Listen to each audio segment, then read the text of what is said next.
evening, and thank you very much for coming. And this lovely evening to hear Dr. Kathryn Waddington talk about gossip and geography. My name's Dr. Jackie Hill-Murphy, and I'm convener here for Geography and Adventure. And when I asked Kathryn if she would come and give this talk, it was, I didn't actually have to persuade her. She really, really wanted to come to Bath, where she's never been to before. And she wanted to share her research with you. So let me tell you a little bit about Kathryn. She's researched gossip for 30 years. Her story began when she was a nurse at St. Thomas's Hospital. She's now exploring how gossip is leading to new pathways to knowledge in professional practice. She's an Emerita Fellow in Psychology at University of Westminster, although probably quite retired by now, I think she would prefer me to say. So without any further ado, thank you so much for coming, and I hand you over to Dr. Kathryn Waddington.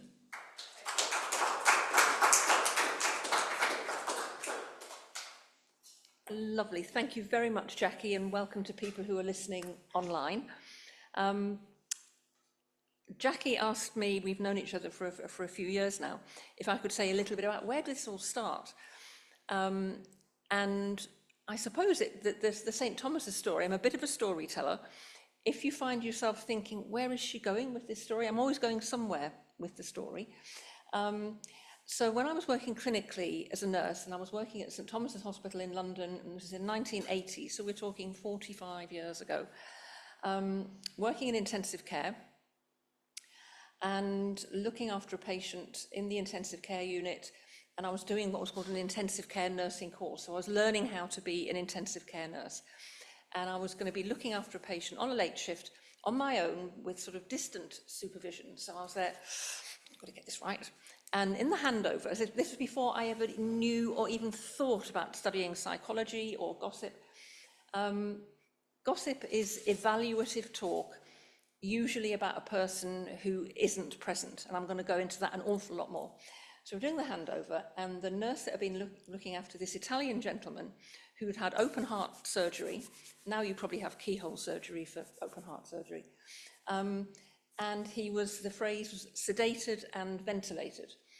And we were trying, again, the phrase was to wean him off the ventilator so that he'd be able to breathe for himself. He had a tube, just think about watching Casualty, tube down his throat. And so we got the clinical handover of information about his blood gases and this, and this. And then it just slipped into a bit of gossip. And she said, oh, but stereotype, he's Italian, he's really anxious, because you know what the Italians are like. So, every time we reduce the sedation, and he just gets, and his pressures go up. And she said, but we'll get there. And she said, and his wife, she's even more anxious than he is, but you should see what she wears. Her hair is beautiful. She has. So it had slipped from clinical information into gossip. So fast forward about 3 or 4 hours, and I'm looking after this gentleman in the bed, and we're gradually reducing his sedation and being very reassuring. He says, all right, you'll be better soon, your wife will be coming in to see you soon. And this lady comes in with a beautiful suit on and high-heeled shoes and hair. And she said in a very clipped voice, how is he? So in my most patronising nursing voice, I said, well, we're just trying to take him off the breathing machine. My dear, I'm the anaesthetist. And I could have just, I never knew at the time, but that when I look back on it now, was a bit of evaluative information. So it comes from my kind of roots in nursing, although I don't practice and I haven't practiced clinically for a very long time. In the work that I've been doing as a chartered psychologist, I've moved into the world of work and organisational psychology. And I also now am a chartered coaching psychologist. But I still keep my feet and my heart in practice. And I'm also, since retiring 3 years ago, becoming much more interested in more creative ways of thinking and doing and bringing art into my thinking. So this, I've got permission to use this, I've used it quite a lot. Paul Ledent is a Belgian artist, and Jackie and I were just talking because that's a very neutral in that it's not a stereotypical image. You can project all kinds of things into it. Is it men? Is it women? Is it medieval? Is it modern? And I just really like that in terms of, I suppose what I'm trying to say with this, is just break some of the stereotypes and the myths around gossip and use art to bring these things in. But also thinking about literary stuff. Waldo Emerson, our globe discovers its hidden virtues not only in heroes and archangels, but in gossips and nurses. So these things are beginning to kind of come home to their fruition. So the next image that I've got in terms of pathways and new pathways to knowledge is I'm currently doing some writing about hidden pathways. Gossip has been kind of quite well hidden, as we'll see, over centuries, over millennia. And I came across this artist quite recently, and he is from Copenhagen. He's a graffiti artist. He's now got a studio in LA, and he's given me permission, again, to use his imagery, as long as I put his website up. And I really like what he wrote on his Instagram. Meaningful paths are often the ones that we don't see at first glance, or in the case of gossip, if we see it and we think it's negative and we dismiss it. Don't always see it at first glance. Hidden pathways, which is this artwork here, is the idea that life's true direction often emerges in unexpected ways, and the most rewarding experiences arise when we let go and trust the process.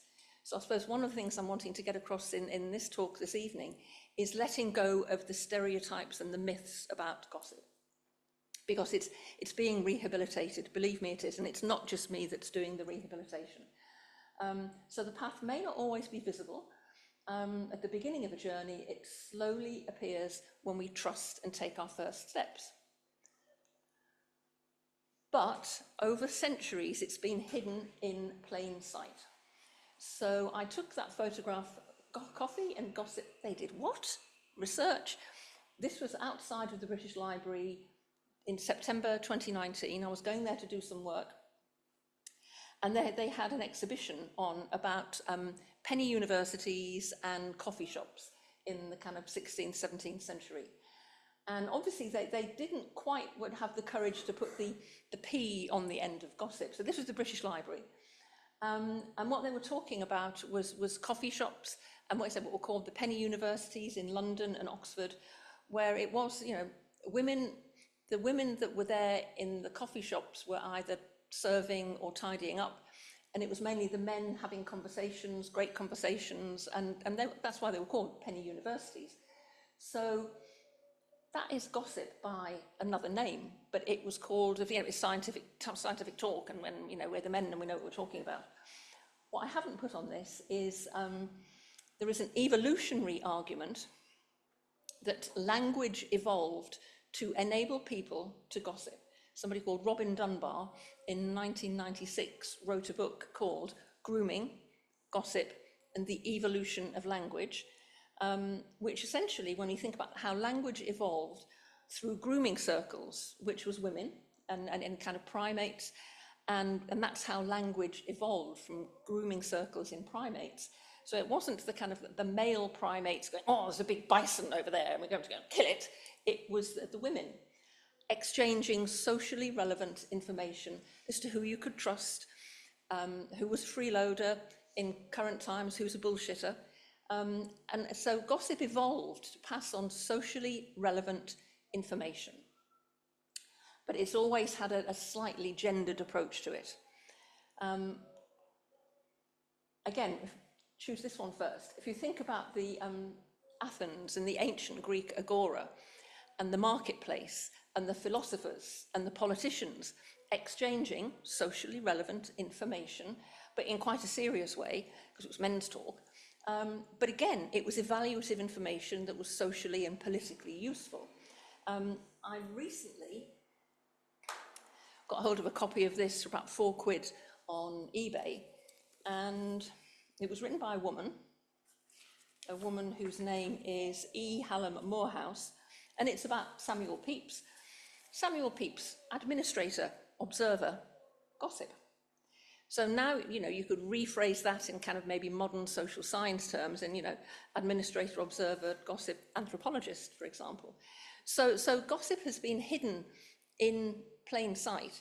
And up until kind of medieval times, that was only when the tide started to turn, and for it to begin to get its kind of more negative, pejorative history as women's talk.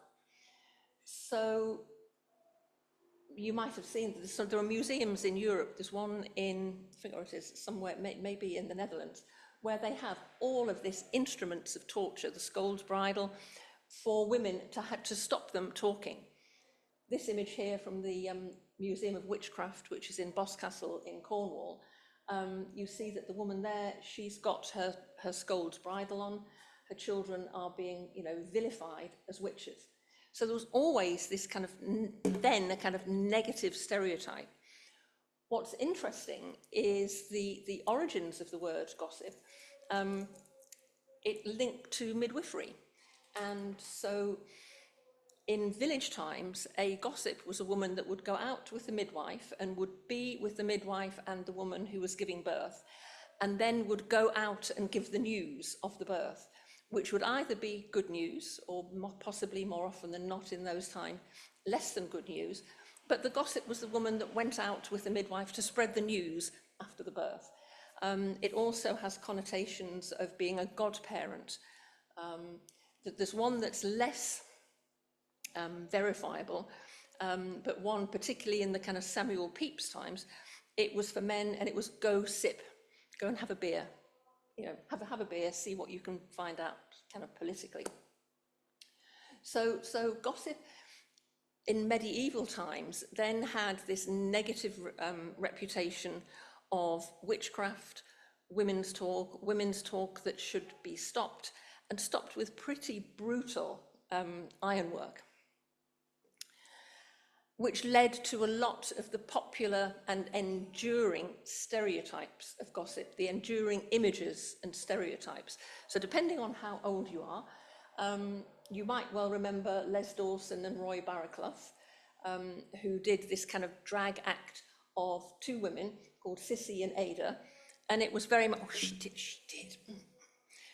Interestingly, that the history behind that actually comes from the Lancashire mills, which are really, really noisy. And women, but also my granddad used to work in a shipyard in the northeast in a place called Hartlepool. The gender differences were women would gossip in the workplace, in the mills, but they would have to do it by sign language because it was so noisy. So there'd be a lot of, whereas, and I can remember this, my granddad died in 1967, and he worked in a shipyard in Hartlepool up in the northeast. And men's gossip would take place, and men's talk and men's work outside of work would be in the barber's shop or in the working men's clubs. And in the working men's clubs, women and children were only allowed in on Christmas Day.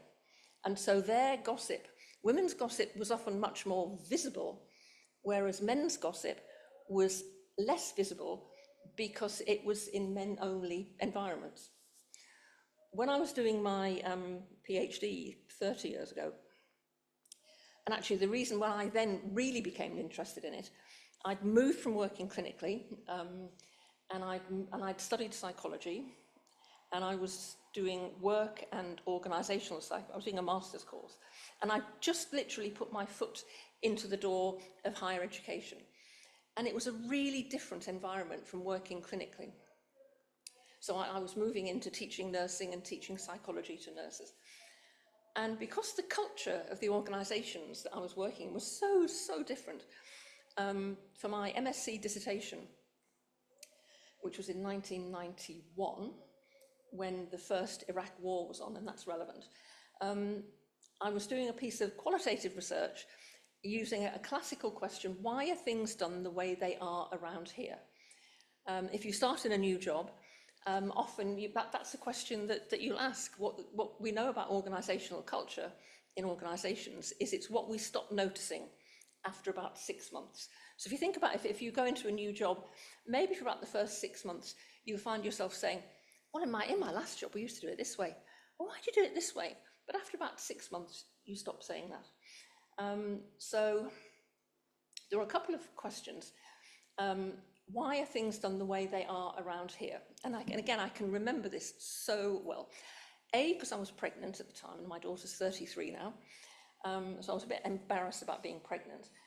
B, I had a tape recorder because I was recording the interview. It was a qualitative interview, and the tape recorder was about this big, easily as big as that, and it had these big buttons, and you had to press a red button and another button at the same time to make sure that it would record. And I can remember the person that I was interviewing was quite a senior academic, and I was a bit in awe of him, like, you know, because I'm just come from nursing, and I'm just kind of finding my way. And he was in the same faculty that I was. And if he was going to be played by an actor, he'd be played by Bill Nighy, because he had hair in a ponytail, and he was very slim, and he taught English, and he rolled up cigarettes. You could still smoke inside. So it was a warm afternoon, and it was in the summer holidays. So he said, switch that off. And we went over to the window. He opened the window, rolled up his cigarette. He said, I'll tell you why things are done the way they are around here. And he gave me some gossip. A, I couldn't use it because it was off the record. B, I can't actually remember what he said. I can remember the gist of it, and even if I did, I couldn't because it was off the record. But the gist of what he was saying was, this was a faculty, and it was when the first Iraq war was on, of health and education. And there was a bit of an internal war going on between the heads of health and education as to who owned which office accommodation. And it had taken myself and another woman who'd started at the same time about 3 months to find us an office. We were literally hot desking, but in 1991 you didn't call it hot desking. But at that moment when he went, it all dropped into place. I had this kind of penny dropping of, so it's the internal politics, and that's why things are done the way they are around here. Another good question that I asked when I was doing that research was, if the organisation was something else, what would it be? And that's a really good way, if you're a work and organisational psychologist or anybody that's interested in what's going on in your organisation, to use metaphor. So answers that I got in my research interviews to the question, if the organisation was something else, what would it be? One of them was, it's like a leaky colander. There's all these stories and they leak out all over the place, which was the gossip and rumour that was going on. One that wasn't directly related to gossip, but I think some of the conversations in relation to how things are in higher education at the moment, and cuts and redundancies, and having retired from university work, full-time work, 3 years ago, I'm also currently writing about the need for compassion in universities. So somebody said to me, again, very well, this is like 30 odd years ago, 33, 34 years ago, if the organisation was something else, what would it be? It would be Alice in Wonderland. Why would it be Alice in Wonderland? Well, I feel like the White Rabbit. I'm just always, chasing my tail. And that particular organisation had been through a cut where they had reduced something like 21, let's just say 21 departments down to 13. And the Vice-Chancellor was a woman. And they said, so we've got the Red Queen, and she's going off with the heads. So it had gone from 21 heads down to 13 heads. And the people who were no longer heads were known in gossip as the severed heads. So that was what got me really, really interested in it. But these stereotypes remain. This is a fairly typical cartoon image that you see of, news from behind my hand and women gossiping and a bit of a shock thing. But you can also see that this came from the Conversation, which is it's not quite a journal, it's not quite a magazine, but they do a lot of really good stuff. The Conversation, which is university research and politics in what's the word I'm looking for? Not so much in academic speak, but very much for kind of real world application. And so you can, and this was a fairly recent one. Gossip is a social skill, not a character flaw. So we're beginning to see a little bit of the rehabilitation of gossip. But this is where I think it gets really interesting. So some of you, I'm sure, will either might have met or know of Lord Peter Hennessy. And he says, and I've actually talked to him about this, contemporary British history is gossip with footnotes. And he said that lots and lots of times. I heard him say it on Desert Island Discs. And in the British Academy Review, this is one of the things he said: some of the fellows of the British Academy are most terrific purveyors of gossip, dishing the dirt. Sometimes it reaches weapons-grade gossip. Now that in itself is pretty like, and they're great company.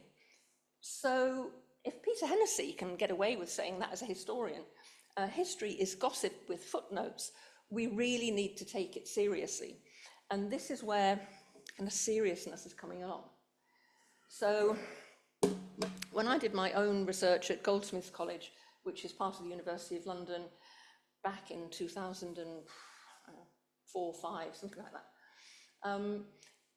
it was just, I had a brilliant supervisor called Clive Fletcher who trusted me because there were still these kind of negative stereotypes around gossip. And ultimately, the Blue Book, Gossip and Organisations, is based on my research, based on my PhD. It's what Routledge, the publisher, call a single-authored research monograph, which normally their audience for a research monograph is scholarly libraries, not really meant for practitioners. But for me, with my hand, my heart and my feet still in practice, if I'm going to research and I'm going to write something, it needs to make a difference in everyday life and in professional practice.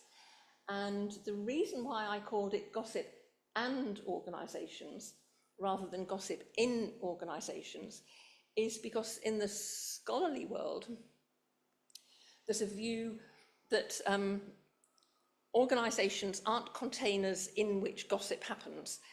Organisations are actually made up and constituted by the way that people talk in and about them. So having written in 2012 a research monograph, Routledge, the academic publisher, 10 years later, invited me. I was saying to Jackie earlier, it's nice because the publishers come to me now. Could we invite you to write a book? So this is where the credibility is really beginning to kind of turn, the tide is turning. So Routledge, really well-respected publisher, have got a series that's called State of the Art in Business Research. And this is what it says about the series. So yeah, they invited me, which is lovely.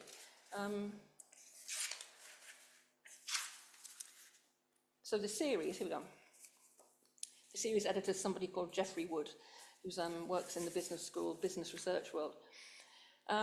State of the Art in Business Research presents short form books, so only 5 chapters, which provide an expert map to guide readers through new and rapidly evolving areas of research. So gossip is seen as something that's state of the art. It's coming over the horizon. You need to get ready. You need to be prepared for this. This is something that's really important. Each title will provide an overview of the area, a guide to the key literature, theories and time-saving summaries of how theory interacts with practice. And what was lovely when I wrote this, so this came out in 2022, the person I got to write the preface for it is somebody in the scholarly academic world. He's called Francois Courin at the University of Montreal, who is very much a scholar in the field of organisational communication and how the role of communication in organisations. And I was really pleased when he wrote this. I don't know him, but I'd kind of emailed him and said, I'm writing this book, would you be able to write a preface, please? And he said, yes. So these are his words. Kathryn Waddington thus invites us to rehabilitate gossip, not because this form of communication would always be positive, and that's a really important message. I don't want anybody going home this evening saying, well, like Kathryn Waddington said, gossip's good, so let's just slash everybody to bits and ruin their reputations. No, there's always a kind of shadow side to gossip. So it's not always positive, but because it might constitute the power of the weak. What somebody called Michel de Certeau calls the tactic by which members who are subjected to specific environmental attempts to resist what they perceive as a form of injustice. So it's a form of resistance. Gossip, according to this reinterpretation, could be perceived as something that might ultimately make a difference if people manage to make themselves heard. So for me, one of my kind of arguments is that, and again, it comes from the kind of my kind of background and history in healthcare and nursing and hospitals, but it's the same in other organisations. If you like Leonard Cohen, everybody knows that the boat is leaking, everybody knows that the captain lied. We know when we see public health inquiries, and we see inquiries, often it's known. Look at the Jimmy Savile stuff, people know. And so if we can create organisations and cultures where they're a safe to speak up culture, then that sort of really important early warning information doesn't circulate as gossip, but it can percolate up. So that's just my take on the world, and I'm just one of many people.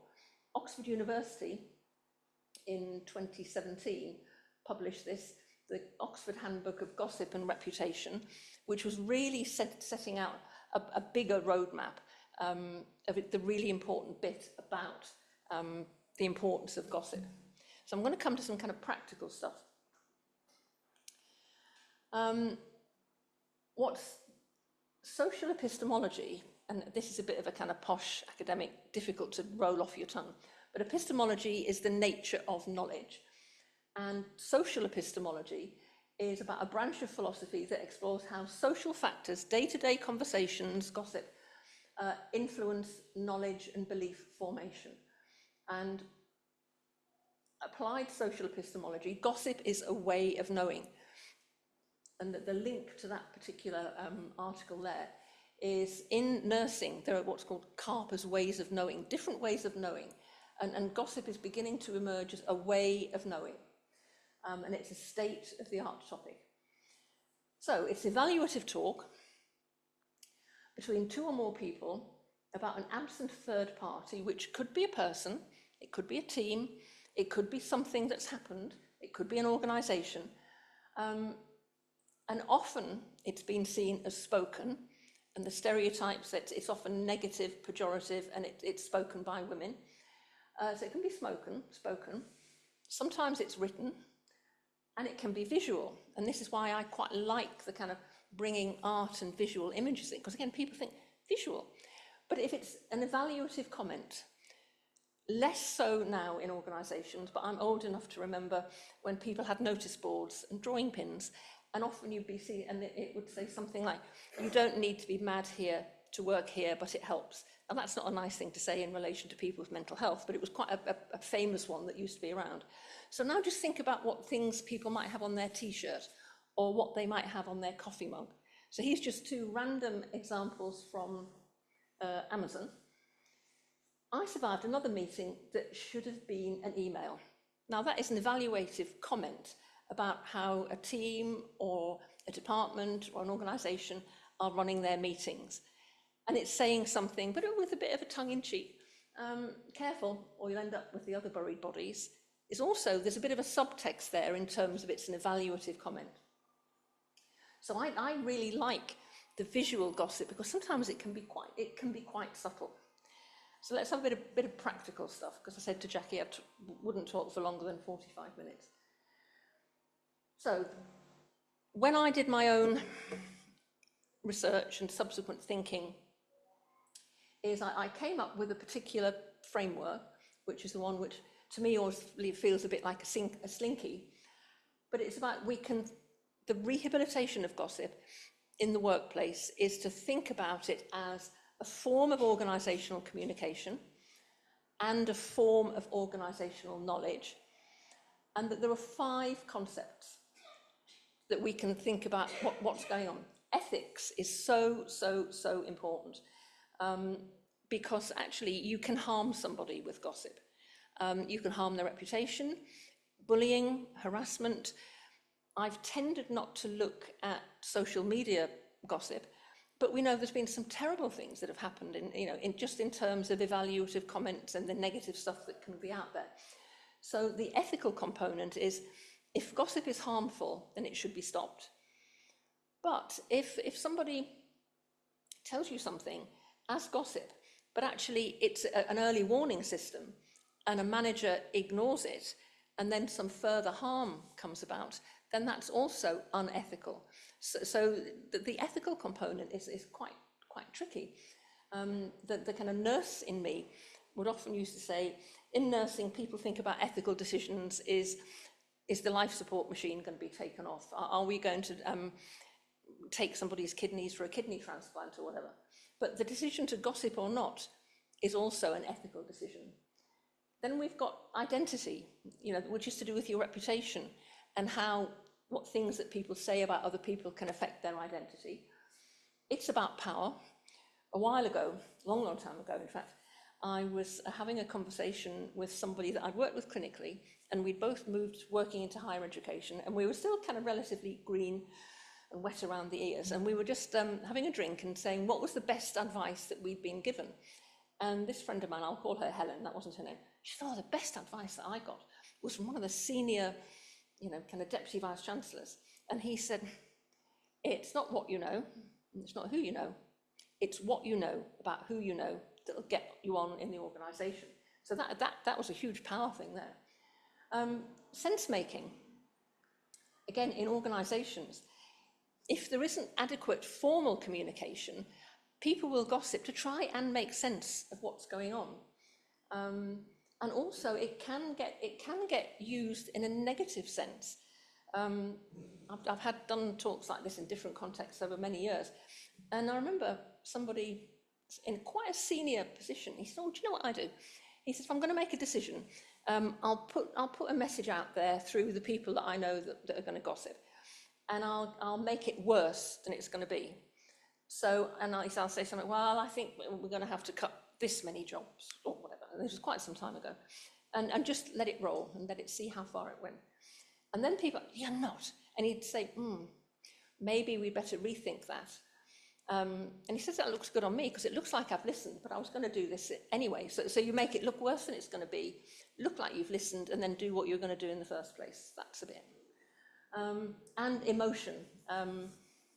People use gossip to express emotion, to vent their feelings, which sometimes in the short term can be good, but you should always think about gossip as potentially a symptom of something else. The traditional view, that's changing, was to see gossip as a problem, and sometimes it is. But then also think, well, is it a symptom of something else? Is gossip a representation of a problem behind the problem? So that these are some just kind of like some points for reflection. So the decision to gossip or not, it's always an ethical decision. Motivation to gossip is really important.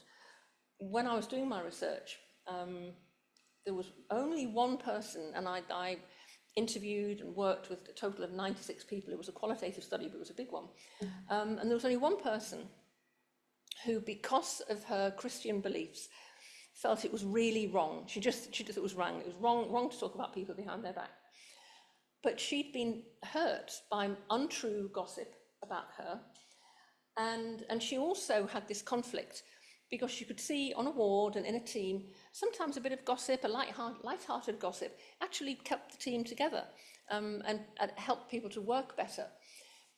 And this was her view. She said, so what I always say to people now, if they want to say, oh, have you heard? Is to ask, why are you telling me this? Do you want me to do something about it? Is it a bit just light-hearted stuff? What's your motivation to gossip? That's really important. And also ask yourself that. Rather than always seeing gossip as a problem, ask what or who is the problem or the issue. Reframe, rehabilitate, think about gossip as an early warning sign of future failure. And also on the compassion side, appreciate gossip as an expression of care, concern, compassion. Are they okay?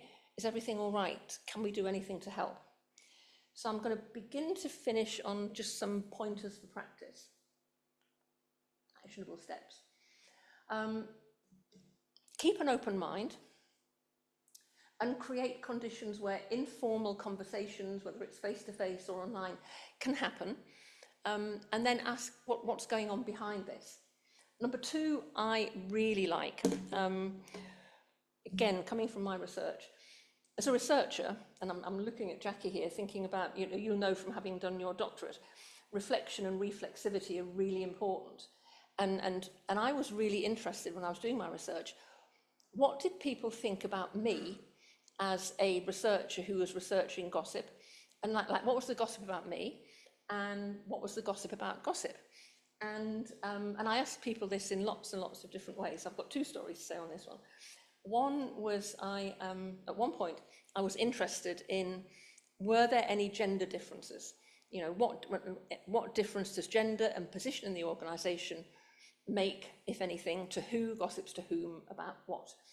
And I interviewed an equal number of men and women and an equal number of people in senior positions and lower down positions in nursing. And what was interesting, that the men in senior positions would tend to say to me, I'm not one to gossip, a bit like women who say, well, I'm not a feminist, but, well, I'm not one to gossip, but I'll help you with your research. When I came to transcribe their interviews, some of them were half as long again as the women's interviews, because it had given them permission to talk about their experience of gossip. Often it was a bit shrouded in euphemisms. And when we always have to have a debriefing meeting after we've had the bed round meeting. So we always say, come into the office, have a coffee, what's really going on? But it gave kind of safety and permission, because this was serious research done in psychology at the University of London. The one about Know Your Gossip Dealer, this was somebody who had been a clinical nurse specialist working in the field of drug and alcohol abuse in mental health services. And she'd recently been promoted to quite a much more senior job. And she was reflecting on gossip in her world. And she said, I don't get the gossip anymore. And partly because maybe people can't trust me because I'm a senior manager. And she said, but actually, if I did get the gossip from the shop floor, it's a bit like from the street, and it would be cut with all kinds of stuff. And if I used it, that could be quite dangerous for me, because it could be cut with all kinds of horrible substances and untruths and embellishments and whatever. She said, so I'm now kind of up there, and I get the gossip from the top, and it is so pure because it's untarnished. But equally, I can't use it because it's just so pure. So you have to know your dealer, which I thought was that was her phrase. You need to know your dealer. Listen and verify. Triangulation of gossip. So if you're hearing the same information from different sources, the story behind this one is, when I started writing up my PhD findings as a monograph, and to make sure that it was relevant in practice, I used to run a master's course for the MSc in nursing at a university where I was working, called The Psychology of Work. And the framework that I showed you, the one that looks like a slinky, before I published it, and I gave it to the students, and I just said, well, does this work? Could you use this in your practice, or is it just all very hypothetical and scholarly and theoretical? And this particular, another senior nurse, 2 weeks later came back for the seminar, and she said, I wish I'd had this 3 months ago. And I'll have to give you a kind of a version of what she said. She said, so she worked in a London hospital, and it was a children's hospital. And she said, when I used to work in the children's neonatal unit, and this happens in nursing all the time, so it's called intuitive knowledge. And I'd say to newly qualified nurses, while you're still learning, you're qualified, but you're still learning. If you just got that, can't quite put my finger on it, the baby looks okay, looks fine, but there's something, I've got that feeling on the back of my neck. She said, trust your instinct. As you get more senior, you'll understand why. But if you just ignore it, you could have a dead baby on your hands and a family that will be grieving for the rest of their life, potentially. So she said, just, never ignore your gut feeling. And she used to say this, and she said, but now I'm in a much more senior position, and I walk around the hospital, and I'm a really experienced nurse and manager and clinician. I still get that same, we're not quite right here, can't quite put my finger on it. If I'd had your framework of thinking about things like ethics and identity and power and sense-making and emotion, that would have given me a bit of a hint as to where to go and look for more verifiable information. So that for me was something that was really, triangulate, try and find other sources of gossip and data. when I was doing this, a number of my colleagues who were heads of department, well, you're doing it. I've started starting my team meetings, which is, what's going on? Anything we should know about? What are the students moaning about? What's the gossip? Is there anything that we need to take action with? So just acknowledging people, language evolved to enable people to gossip. So we need to think, how can we use it more effectively? This is my last but one slide.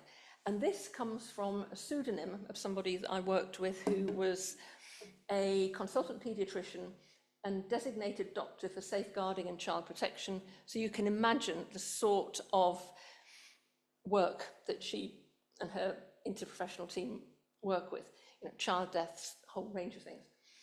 So this is what she said. Gossip has negative connotations, of course it does, but it can be reframed, rehabilitated as useful data. The art of using gossip as useful data will be in receiving it with an open mind. So don't just shut it down and say it's always bad. Sometimes it is, but receive it with an open mind. If it's recurring and coming from different sources, your kind of triangulation of gossip, be curious, interrogate the information. It may be useful in giving an early indicator of what's good in the system. So gossip can be positive, what's going well, what's good, what we need to do more of, but also what's not so well, that needs addressing before it becomes a serious or significant incident, which in her world would be a child death, which is pretty, but the fact that these are her words, for me, speaks volumes. So I think, Jackie, I'm going to, last but one, what I've tended to use is gossip, the good, the bad, and the toxic. So obviously not, that's showing my age, the good, the bad, and the ugly.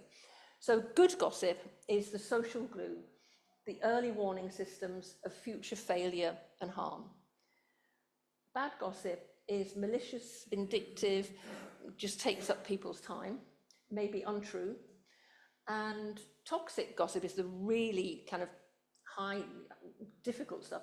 It's unethical, it's harmful, and it damages people's self-esteem, relationships, and reputations. And there's all kinds of other kind of flavors in between all of those. So my concluding thought, I couldn't not mention Jane Austen. When people talk about, in evaluative terms, about their day-to-day experience, it's gossip. When Jane Austen writes about her characters, evaluative opinions of each other, it's a plot device in literature. And I find that quite curious. And it wasn't me that said that, somebody else had made that observation. So I couldn't not mention the role of gossip as a plot device in Jane Austen. And have any of you seen this improv group called Ostentatious in London? Again, I was telling Jackie a couple of years ago, Woman's Hour did a whole episode in the August bank holiday Monday about gossip. So I was on, there was somebody from politics and two women from Ostentatious. So it's an improv stand-up. And so what they'll do is literally in the theatre, they won't know. And when the audience come in and say, okay, what bit of Jane Austen do you want us to do? And they'll give a particular scene from a particular book. And then they will improvise it in the style of stand-up comedy, which sounds quite good. That's Ostentatious. And that's my 45 minutes done, Jackie. Thank you.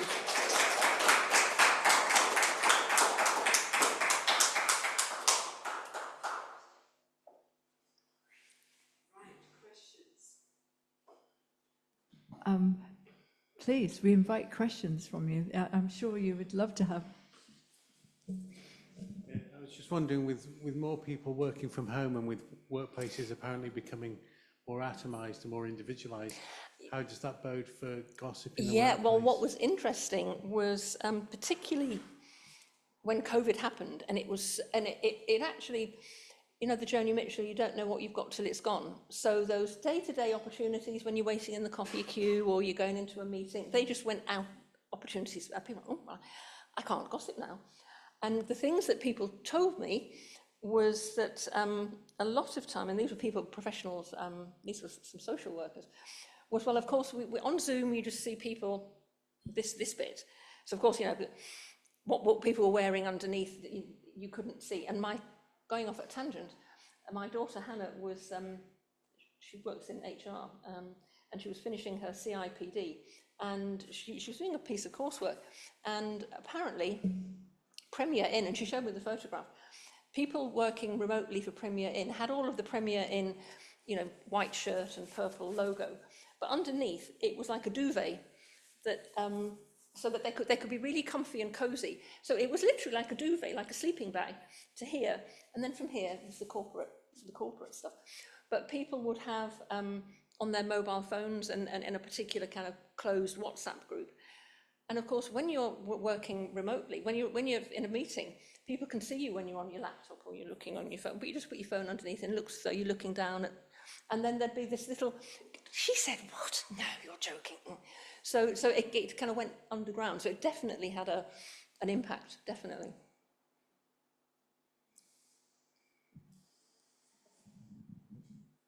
You sort of mentioned hierarchies. There's gossip along, you know, like horizontal gossip. Yeah.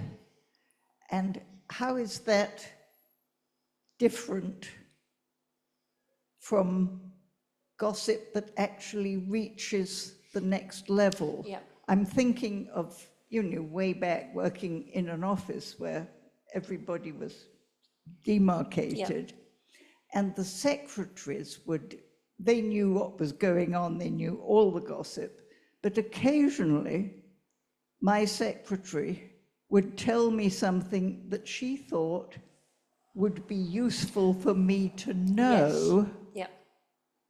Yeah. And people on my level used a different sort of telling me things that they thought it might be useful for me to know, but they were just very different. So are there different types of gossip according to the level? I think it's maybe a little more subtle than that. So clearly, because of the negative reputation of gossip, you don't want, particularly in a senior position, to be untrustworthy and seen that you're going to be a bit like, you know, if I get the gossip from the top, it's so pure I can't use it. So you have to think about trust.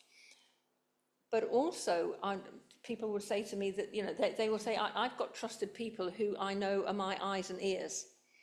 And they know that if they come to me with something, and again, voiced as a concern or something that's unethical or unprofessional, because then the point is if you then know, and you've also maybe got other verifiable information, what do you then do with that information?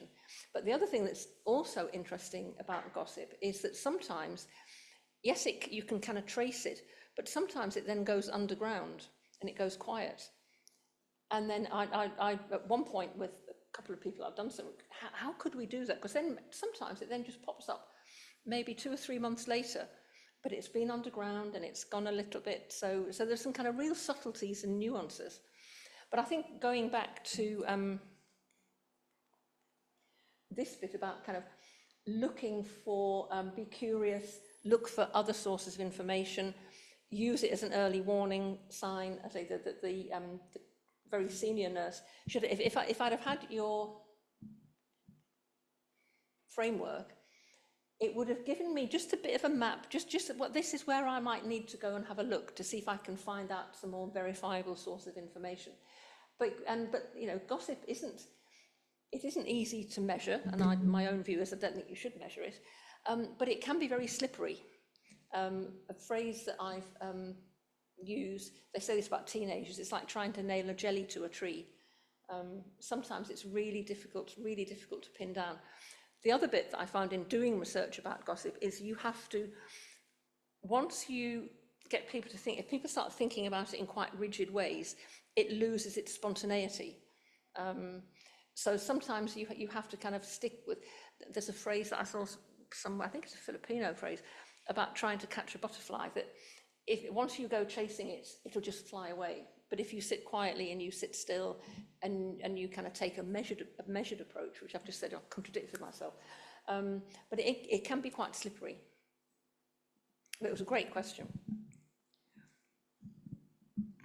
In literature, there's quite a lot of sort of division between society and the individual, and gossip is used to protect the society in a way from deviant, as Yeah. they would say, individuals. But this, in a way, acts against change and for the status quo. And I was just wondering if you would find... Yeah, I mean, what's interesting is in terms of societies and globally, every single world religion has some sanctions against gossip, which is why we need, you know, gossip isn't always good. And there's a reason why there are sanctions against gossip. And I think that, again, for me, it comes back to the kind of the nuanced aspects of it. But there's also different cultural meanings to gossip. And so there are some societies where you just don't do that. You know, some societies in China where it's seen as absolutely this does not happen. And so I think there is definitely a protective function, but also the fact that if it can give voice to groups that are maybe powerless, or groups where their voices are traditionally silenced, some way of bringing that voice into the open is quite important. So the work that's going on around that is creating psychologically safe environments where people can actually say the difficult things. But you don't think it causes resistance to change within an organization? Oh, absolutely, for sure. Absolutely, for sure. And again, that's why, you know, leaders and managers need to think about, you know, is this right, actually? So there's a brilliant chapter that's in a book, and it goes from, you know, essentially, in terms of responses to change, sometimes if what's there in the gossip is actually saying, no, there are things that are wrong with this, then you've absolutely got to get it right. And so actually we should be listening to what's really going on, rather than just, that's from sycophant to saboteur. That was it. So in relation to change, you can have sycophants who just go, yeah, that's a fantastic idea, because I want the next job, or, you know, I don't want to lose my job, or I say so, and completely don't question the change. On the other end of that continuum is the saboteur, who just resist change for the sake of resisting change, and the whole spanner in the work stuff. And in between, there is the kind of healthy response to change. And in fact, I'll give you an example. When I was head of department of psychology, and the department was moving from the university's Regent Street campus to New Cavendish Street. And this was 2013, 2014. And I just started working at the university as head of psychology. And what was really interesting was originally everybody in Regent Street were in 1- and 2-person offices, and the only shared office were PhD students. And we were told that we would get something very similar. And I was working with the project manager and the architects, and they said to me, look at what you've got, scale it up a little bit, ask for more than you need, because then what you get is what, you know, more than you want, and what you get is what you need. And then what we got was a proposal for open plan office working. And I can remember, and I'd only been in post for about 6 months, something like that. And when it was announced, and there was this departmental meeting, we're not doing that. And the gossip would have been, we're going to get the unions in. And I went, no, that'll be our last port of call. We'll take an evidence-based approach. So in evidence-based management, there are 4 sources of evidence. There's evidence from empirical studies and research. There's evidence from your kind of local context, staff satisfaction surveys, engagement surveys, sickness rates, whatever. There is evidence from stakeholders who will be affected by a decision. So in our case, it was staff and students. And evidence from people's professional and local knowledge. And what we were able to do, I'm so proud of this, one of them, was we were able to, when it got to the consultation, for what was then open plan office. And I remember saying to the project manager, And the architect, I said, that's not what you said we were going to get. And, a bit embarrassing, actually, Kathryn, because this is what we've been given by the university's senior management team. But by taking an evidence-based approach, where we incorporated the kind of negative stuff about that particular decision as kind of local knowledge, along with other sources of evidence, we were able to work with the architects who we got. So we got office space where people had single and shared offices, a big open space that we could work with students. And the architect, Rock Townsend, won the best public sector design award in 2015. So that's an example of, and what we were able to do was actually frame it within evidence-based management. So and if you reframe it, the bit about if you reframe it as local professional knowledge, providing it's true and accurate and not malicious and wrong, and you then add other verifiable sources of knowledge to it. So we were, and I can remember the director of estates, he just said to me, Kathryn, you have just driven a coach and horses through the university's estate strategy. I was quite pleased about that. So yeah, that's an example, hopefully. Does somebody else have a question?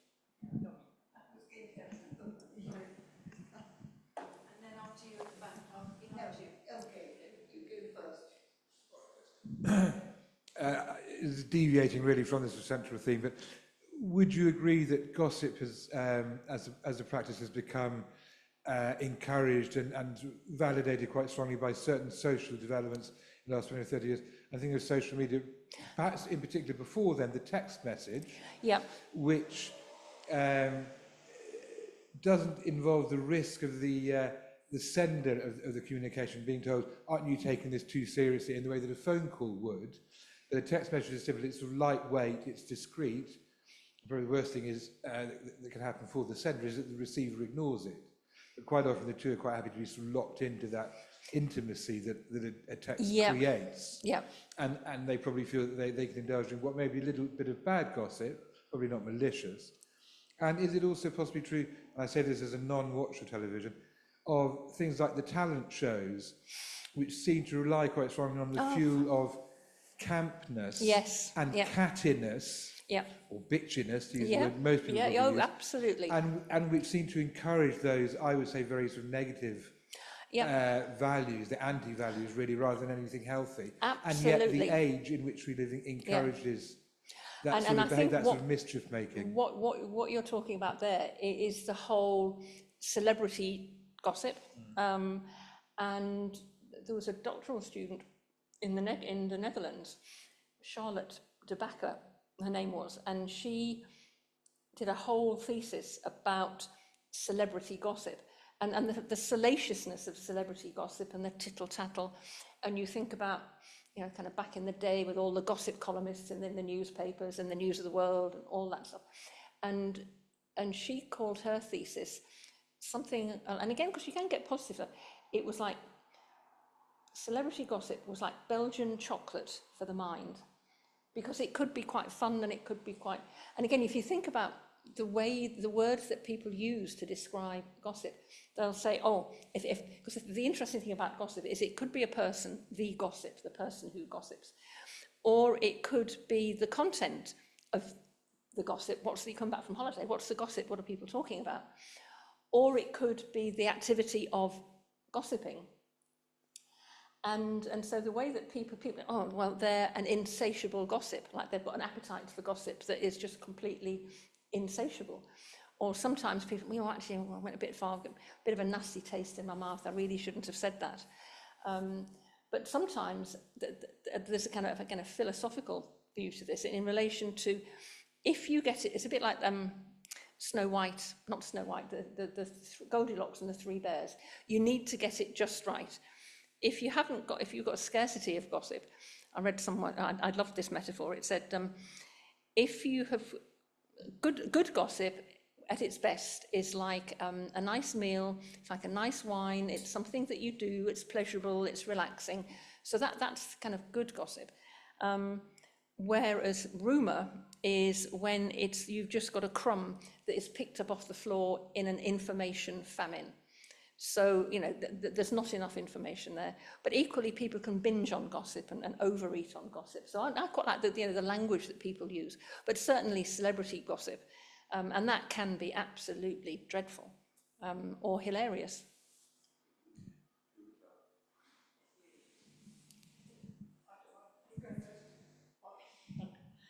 Thank you. Just a quick question, and that is, I guess it follows on a little bit from the question about celebrity gossip. A lot of what you've talked about is gossip in the workplace, and I can see how there can be some good things for change that can possibly come out of it if you really apply your triangulation method, etc.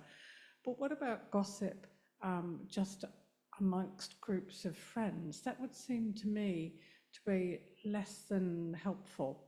I just wondered if you had looked at Yeah, that I sort mean, of that's gossip. not something that I've looked at, but I think Okay, for me, the thank key you. thing is asking the question, why? Why? What is your motivation to gossip? Why are you doing it? And with friends, we know that gossip can be harmful because you're either in the in group or the out group. And if you're in the in group, well, you're in the know. And if you're not in the in group, then that can feel quite isolating and quite difficult. So that's part of the kind of negative gossip about how it keeps the people in the in group and excludes people.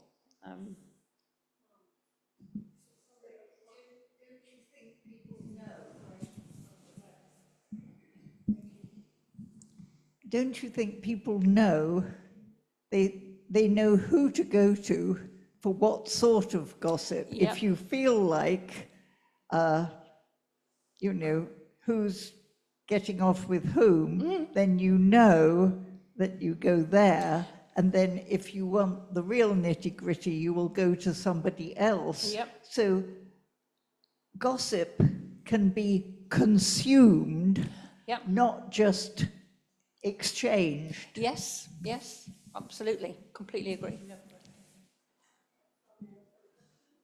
Should we make this the last one?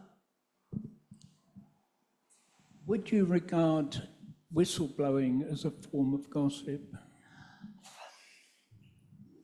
If it's evaluative talk about a person, an event, an organisation, and the evaluative component of it is that it's unsafe, it's unethical, it's unprofessional, providing the conditions, the environmental conditions are safe for that to be heard and acted upon, then I think that goes back to the consultant paediatricians reframing it as useful data. But we do know that whistleblowing, if you haven't got a safe environment, people can be picked off, and actually quite difficult things can happen to whistleblowers. So I suppose that for me, you then have to think about the environment and creating the conditions where people feel that it's safe. And I think that I suppose the final thing that I'd say with regard to that, in the literature that's there about creating psychologically safe speak up cultures where things don't stay underground in the gossip channels, there are three things that you need. So you need the environment where people feel safe to speak up and to be heard, so their voices is heard. But if nobody listens, you're just talking to a brick wall. So you have to feel safe, the culture has to be safe to speak up. But then, almost like a middle layer, need to listen up. And sometimes it's hard to hear the things that are being said. So you have to have the courage to listen.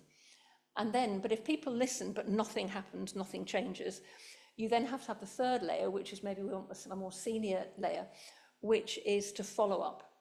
And the follow-up might actually be, we need to nip this in the bud. The follow-up might actually be, we need to get further sources of information. But you have to have speak up, listen up, and follow up for that to really work in a condition where it's psychologically safe to do so. And people have the courage to speak up. I think that's where trade unions come in. Yes, thank you. Thank you so much. That was really interesting, wasn't it? That was your questions were made it even more interesting. So thank you so much, Kathryn, for coming all the way to Bath, and I hope you enjoy seeing Bath tomorrow. I will. And if you'd like to help me round of applause for Kathryn. Thank you so much. Thank you. And our next talk for Geography and Adventure is Public Space for All by Professor Pippa Cattrall on the 9th of September here.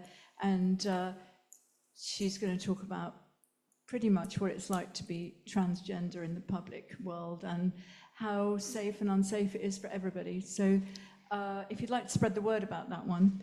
And thank you very much for coming, indeed. Thank you for Thank you, listening. Kathryn. Thank you.